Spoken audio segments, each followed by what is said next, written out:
అందుకే చెప్తున్నాం, ఈరోజు కాంగ్రెస్ పార్టీ ప్రతి నాయకుడు, ప్రతి కార్యకర్త ప్రజల్లోకి తీసుకువెళ్లాల్సిన విషయం బీజేపీ పార్టీతో వైసీపీకి, తెలుగుదేశం పార్టీకి ఉన్న అక్రమ పొత్తుల గురించి. బీజేపీ అంటే రాష్ట్రంలో, కేంద్రంలో, దేశంలో బీజేపీ అంటే బీజేపీ పార్టీ ఏమో కానీ మన రాష్ట్రంలో మాత్రం బీజేపీ అంటే బాబు, జగన్, పవన్. బి అంటే బాబు, జే అంటే జగన్, పి అంటే పవన్. మన రాష్ట్రంలో మాత్రం బీజేపీ ఎక్కడో లేదు, వీళ్ళ అవసరమే లేదు. ఎందుకంటే బీజేపీయే వీళ్ళు బీజేపీలో ఉన్నారు. జగనన్న గారు బీజేపీలో ఉన్నారు, చంద్రబాబు గారు బీజేపీలోనే ఉన్నారు, జనసేన పవన్ కళ్యాణ్ గారు కూడా బీజేపీలోనే ఉన్నారు. మనం ప్రజల్లోకి ఈ విషయం గట్టిగా తీసుకువెళ్ళాలి. వైసీపీకి వేసిన ప్రతి ఓటు బీజేపీ ఖాతాలోనే, టీడీపీకి వేసిన ప్రతి ఓటు బీజేపీ ఖాతాలోనే, జనసేన వేసిన ప్రతి ఓటు బీజేపీ ఖాతాలోనే. ప్రజలు తేల్చుకోవాలి, ఓటు ఎవరికి వేయాలి అని ప్రజలు తేల్చుకోవాలి. ప్రత్యేక హోదా ఇవ్వని వాళ్ళకి వేయాలా, ఇవ్వని బీజేపీకి వేయాలా, ఆ బీజేపీకి మద్దతు పలుకుతున్న వీళ్లకు, వైసీపీకైనా టీడీపీకైనా జనసేనకి వేయాలా, లేకపోతే ప్రత్యేక హోదాను ప్రకటించడమే కాకుండా పోరాటం చేస్తున్న కాంగ్రెస్ పార్టీకి వెయ్యాలా? తెచ్చేదైనా ఇచ్చేదైనా ప్రత్యేక హోదా ఒక కాంగ్రెస్ పార్టీకే చేతనైతుంది అని ప్రజలకు మనం చెప్పాల్సిన అవసరం ఉంది, ప్రజల మధ్యకి తీసుకువెళ్లాల్సిన అవసరం ఉంది. ఎంత దురదృష్టం, 10 ఏళ్ల తర్వాత చూసుకుంటే అసలు ఊసే లేకుండా పోయింది, అసలు ఆ మాటే లేకుండా పోయింది. ప్రత్యేక హోదా అంటే అదేంట్రా అన్నట్టు చూస్తున్నారు చిన్నపిల్లలు. అంటే ప్రత్యేక హోదా అంటే ఇది, ప్రత్యేక హోదా వస్తే మనకు 15 లక్షల కోట్ల రూపాయలు విలువ చేస్తే లాభం వస్తుంది మన రాష్ట్రానికి అని ఎంతమందికి తెలుసు? ఎంతమందికి తెలుసు? మన రాష్ట్రంలో అసలు ఊసే లేకుండా పోయింది. అందుకే కాంగ్రెస్ పార్టీ ప్రత్యేక హోదా కోసం ఉద్యమించాలి అని నిర్ణయించుకుంది.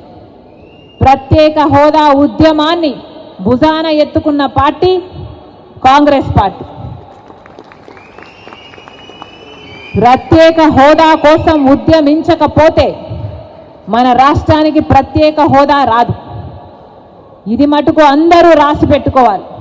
ప్రత్యేక హోదా కోసం ఉద్యమం జరగకపోతే ప్రత్యేక హోదా రాదు. ఈ 10 సంవత్సరాలు ఒక ఎమ్మెల్యే, ఒక ఎంపీ అయినా ప్రత్యేక హోదా కోసం పోరాటం చేసింది లేదు. కాబట్టే ప్రత్యేక హోదా ఊసేలేదు. ఈ 10 సంవత్సరాలలో ప్రత్యేక హోదా కోసం పోరాటం చేసే వాళ్ళే కరువు అయిపోయారు. ఎందుకంటే కాంగ్రెస్ పార్టీ అధికారంలో లేదు కాబట్టి ప్రత్యేక హోదా గురించి కాంగ్రెస్ పార్టీ మాట్లాడినా పట్టించుకునేవాడు లేకుండా. కాబట్టే చెప్తున్నాం, ఈరోజు రాజశేఖర్ రెడ్డి బిడ్డ ప్రకటిస్తుంది, ప్రత్యేక హోదా ఉద్యమం కాంగ్రెస్ పార్టీ భుజాన ఎత్తుకుంది. ప్రత్యేక హోదా ఆంధ్రుల హక్కు. ప్రత్యేక హోదా, ప్రత్యేక హోదా, ప్రత్యేక హోదా, ప్రత్యేక హోదా. అంబేద్కర్ గారు ఒక మాట అన్నారు, గొర్రెల్లాగా ఉండకండి బలిస్తారు, సింహాల్లాగా ఉండండి అని.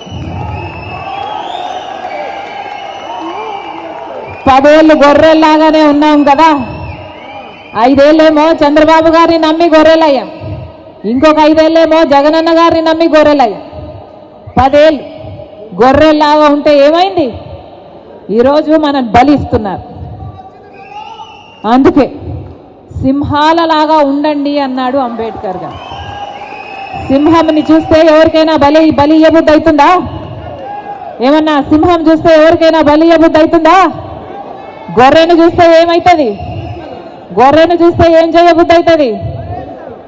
బలి ఇయ్యబుద్ధి అవుతుంది. అందుకే మనం సింహాలు అవ్వాలి, ఒక్కొక్కరు ఒక్కొక్క సింహం అవ్వాలి. జై భీమ్, జై భీమ్, జై భీమ్. గొర్రెల్లాగా ఉండకండి, ఒక్కొక్కరము ఒక్కొక్క సింహం అవ్వాలి. మనం మటుకే కాదు, రాష్ట్రంలోని యువత అంతా, రాష్ట్రంలోని ప్రజలు అంతా ప్రత్యేక హోదా కోసం ఉద్యమించే ఒక్కొక్క సింహం అవ్వకపోతే మనకు ప్రత్యేక హోదా రాదు. ఇంకొక మహానుభావుడు అన్నాడు, పోరాడితే పోయేదేముంది బానిసత్వం తప్ప అని. కాబట్టి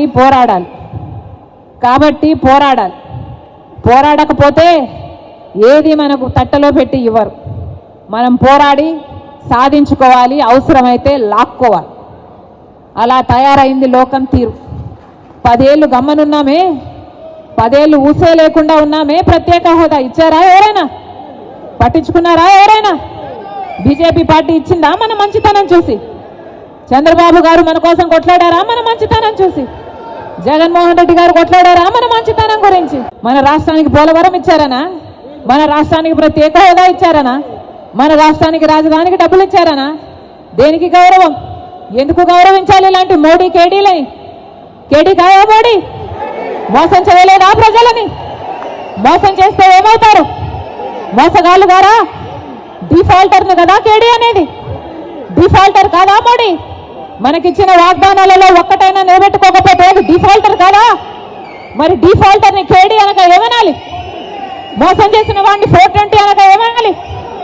మోడీ 420 అయితే, మోడీ కేడీ అయితే చంద్రబాబు గారు కూడా కేడీయే, జగన్మోహన్ రెడ్డి గారు కూడా కేడీయే, జగన్మోహన్ రెడ్డి గారు కూడా 420, చంద్రబాబు గారు కూడా 420. మన రాష్ట్ర హక్కు, మన బిడ్డల హక్కు ప్రత్యేక హోదా. ఈరోజు ఎంతమంది విలువనిస్తున్నారు ప్రత్యేక హోదా గురించి? ఎంతమంది పట్టించుకుంటున్నారు ప్రత్యేక హోదా గురించి? అసలు ప్రత్యేక హోదా మన రాష్ట్రానికి వచ్చునుంటే ఈ పాటికి ఎక్కడుండును మన రాష్ట్రం? 15 లక్షల కోట్ల రూపాయలు విలువ చేసే ప్రత్యేక హోదా వచ్చుంటే మన పోలవరం మనం కట్టుకోలేమా? మన రాజధాని మనం కట్టుకోలేమా? ఎంత మేలు జరిగింది మన బిడ్డలకు. ఏ రాష్ట్రానికన్నా మన రాష్ట్రం ఎందుకు తక్కువ ఉండాలి? బాధ లేదా? ప్రత్యేక హోదా వచ్చునుంటే మన రాష్ట్రం ఎక్కడో ఉండుండే. రాజశేఖర్ రెడ్డి గారు మన రాష్ట్రం గురించి, మన రాష్ట్ర ప్రజల గురించి ఎంత ఆలోచన చేశాడు. ఉందా ఈ నాయకులకు ఆలోచన? చంద్రబాబు గారికి ఉందా? పోనీ జగనన్న గారు రక్తం పచ్చుకుని పుట్టారు కదా, ఉందా జగనన్న గారికి ఆలోచన? రాజశేఖర్ రెడ్డి గారు జలయజ్ఞంలో ప్రాజెక్టులు 54 ప్రాజెక్టులు మొదలుపెట్టాడు. ఆంధ్ర రాష్ట్రంలో 12 ప్రాజెక్టులు పూర్తి చేస్తే 42 ప్రాజెక్టులు ఇంకా అలాగే ఉంటే ఏమన్నాడు జగనన్న గారు? నేను 6 నెలల్లో పూర్తి చేస్తానన్న జగనన్న గారు రాజశేఖర్ ఇదేనా మాట నిలబెట్టుకోవడం అంటే? మడమ తప్పకపోవడం అంటే? ఇచ్చిన మాటను మడత పెట్టారు కదా, మీరా రాజశేఖర రెడ్డి గారి వారసు? ఆలోచన చేయాలి. రాష్ట్ర ప్రజలందరూ కూడా ఆలోచన చేయాలి. ఈరోజు వ్యక్తిగత కారణాల కోసం రాజశేఖర రెడ్డి బిడ్డ ఆంధ్ర రాష్ట్ర రాజకీయాలలో అడుగుపెట్టలేదు. వ్యక్తిగత రాజకీయాల కోసమే అయితే, వ్యక్తిగత కారణాల కోసమైతే రాజశేఖర రెడ్డి బిడ్డ 2019లోనే ఆంధ్ర రాష్ట్రంలో అడుగు పెట్టాల్సి ఉండింది. కానీ ఈరోజు ఆంధ్ర రాష్ట్రంలో రాజశేఖర రెడ్డి బిడ్డ అడుగు పెట్టింది అంటే ఎందుకు పెట్టింది? ఎందుకంటే ప్రత్యేక హోదా కోసం కనీసం పోరాడే వాళ్ళు కూడా లేకపోయారే అని. మనం పోరాడకపోతే ఆంధ్ర రాష్ట్రంలో ప్రత్యేక హోదా ఎప్పటికీ రాదు. కాబట్టి ప్రత్యేక హోదా ఇస్తారన్న ఏకైక వ్యక్తి రాహుల్ గాంధీ గారు. మొట్టమొదటి సంతకం రాహుల్ గాంధీ గారు ప్రత్యేక హోదా మీద పెడతానన్నారు. కాబట్టి ఆ మాట పట్టుకొని రాజశేఖర రెడ్డి బిడ్డ ఈరోజు ఆంధ్ర రాష్ట్రంలో అడుగు పెట్టింది.